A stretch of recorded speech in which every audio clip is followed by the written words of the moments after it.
Hi everyone, I'm Shelley and you're watching There's No Place Like Home. I'm back with another reading from Paradise Found by William F. Warren. And today I'm going to be reading from Part 4, Chapter 5, The Cradle of the Race in Iranian or Old-Persian Thought. Aus den Angaben über die Paradiesströme und den Lauf derselben erhält man nun auch, wo wir das Paradies selbst zu suchen haben, nämlich im äußersten Norden. Father Spiegel. Please pardon my German. And translated, that just means, from the information about the rivers of paradise and the course of them, it is now also clear where we have to look for paradise itself, namely in the extreme north. According to the sacred books of the ancient Persians, all the 25 races of men which peopled the 7 Keshvares of the earth descended from one primitive pair, whose names were Mashioi and Mashia. The abode of this primitive pair was in the Keshver Kavaniras, the central and the fairest of the 7. Let us see if we can determine its location. As a key to the old Iranian conception of the world, let us investigate the nature and location of the Chinvat Bridge. This, like the Bifrost of the Northmen and the Al-Sirat of Islam, is the bridge on which the souls of the dead, the evil as well as the good, leave this world to enter the unseen. The investigation is in itself and for its own sake full of interest, for no writer on the ideas and faith of the Mazdians has ever professed to be able to tell either the origin or true meaning of the myth. Most interpreters have either carefully abstained from all attempts at explanation, or have suggested that it probably refers to the rainbow or to the Milky Way, or to both. To dispose of these suggestions, let us raise a few questions. Number 1. Do we find in any part of the Avestan literature any evidence that the Chinvat Bridge possessed a curvilinear form? None. Number 2. Straight or curved as a whole, were its 2 ends conceived of as on a common level? No, for motion upon it in one direction is described as upward, and in the opposite direction as downward. Number 3. Where was the opposite end? In the heaven of Ahura Mazda, the supreme god, to whose abode the bridge conducts good souls. Number 4. But where is this abode? At the northern pole of the sky, as elsewhere shown. Number 5. Where is the earthward end? It rests upon the Datic peak. Number 6. Is this peak in Persia? No, it is part of a sacred mountain in Iran Vej, the Eden of Iranian tradition. And where is Iran Vej? In the middle of the world. Number 8. In what Keshvare? In Kavaniras, the central of the 7 divisions of the earth, and the one in which men and the good religion were first created. Number 9. And in what direction from Persia was Iran Vej supposed to lie? Far to the north. Number 10. What natural center of the earth is situated in that direction?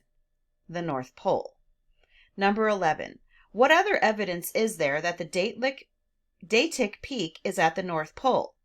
The fact that the mountain of which this is simply the peak of judgment is Hara Berazeti, around which the heavenly bodies revolve, and which, as all allow, answers to the North Polar Sumeru of the Hindus. Number 12. Then the Chinvat Bridge extends from the North Pole of the heavens to the North Pole of the earth. What is its shape? It is beam-shaped. To quote the sacred book, that bridge is like a beam of many sides, of whose edges there are some which are broad, and there are some which are thin and sharp. Its broad sides are so large that its width is 27 reeds, and its sharp sides are so contracted that in thinness it is just like the edge of a razor. And when the souls of the righteous and wicked arrive, it turns to them that side which is suitable to their necessities. The Chinvat Bridge, then, is simply the axis of the northern heavens, the pillar of Atlas, the Talmudic strength of the hill of Sion, the column which in the Chinese legends the emperor vainly sought to climb. In solving this long-standing problem, we have at the same time unlocked the mystery which has hitherto attached to Bifrost and Al-Sirat. But in locating our bridge, we have located the Persian Eden. And the location is unquestionably at the North Pole. More than this, we have made clear the fact that in the mythical or sacred geography of this ancient people of the world of living men was originally the northern circumpolar hemisphere. The arrangement of the Keshvares now becomes entirely clear. Like the divinely beautiful Ilavrita Varsha of the Hindus, illustrious Kavaniras holds the central position.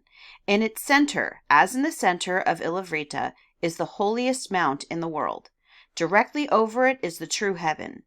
In this central polar country, north and south and east and west would have no application, but speaking from their own geographical standpoint as south of Iran Veg, the Persians located to the east of this holy central Kavaniras, the Keshvare Sava, to the west Arza, to the south the Keshvares Frada fish and Virada fish, and to the north Vorubarst and Vorugarst. This gives a map of the northern hemisphere, which in a plain polocentric projection may be represented as on the foregoing page, the polar center, of course, being occupied by Haraberazeti. And this is a diagram of the Earth of the Persians. It would be a fascinating task to reinterpret the whole Avestan literature and mythology in the new light of this recovered geography and cosmology, but this would require a book of itself. It is worthy of remark that the Venedad expressly calls the earth round and apparently recognizes the existence of its two far separated poles. As we have seen, its Chinvat bridge or beam, which is also an idea so ancient as to be found in the Avesta itself, is the axis of the world, conducting good souls by an upward flight into the north polar heaven of Ahura Mazda, but the evil by a fall head foremost into the south polar hell. Iran Veg, or Old Iran, was the most natural name in the world for the Iranians to give to the traditional birthplace of their race. But all attempts to find it on the banks of the Aras or in the far-off lands of the rising sun are entirely useless. Equally mistaken is the gloss which merely makes it primitively the mythic land, where the disembodied souls of the righteous are assembled by Ahura Mazda. The same must be said of the assertion that the real site of the Iran Veg in its ancient and original conception is to the east of the Caspian Sea and of Lake Aral. By every particular of its description, it is identified with the Datic Peak, with Haraberazeti, with the polar river, the polar tree, the polar center of the upper hemisphere. It is simply the Arctic Eden of humanity, remembered as it was before the evil one entered, and by his witchcraft counter-created winter and the worst of plagues.